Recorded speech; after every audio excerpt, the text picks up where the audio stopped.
Hey guys, Ricardo here and welcome to another blog tech tips. In today's tutorial guys, I'll show you how to fix the black screen issue on the Samsung Galaxy S24 FE. Alright, so this is the S24 FE. Now of course the problem is not happening on this device, I'm simply demonstrating. So if you're facing the problem, simply do as follows. Now you're gonna find the power button and the volume down button, and of course we're going to press both at the same time. So that's power and volume down. Now what should happen is that the device should be forced into a restart. Do not worry about what's happening on the screen.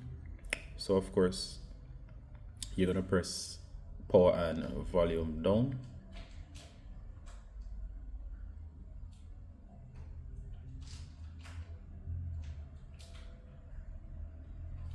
As soon as you see the Samsung logo, you can let go of both buttons, and of course the device will restart.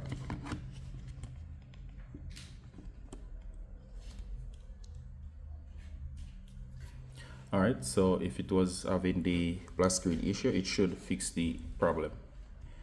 Alright, so by doing that, you should be able to fix, and your device should be back up and working. Alright, so that's it for how to fix the black screen issue on the Samsung Galaxy S24 FE. Alright, so see you in the next one, guys. Bye.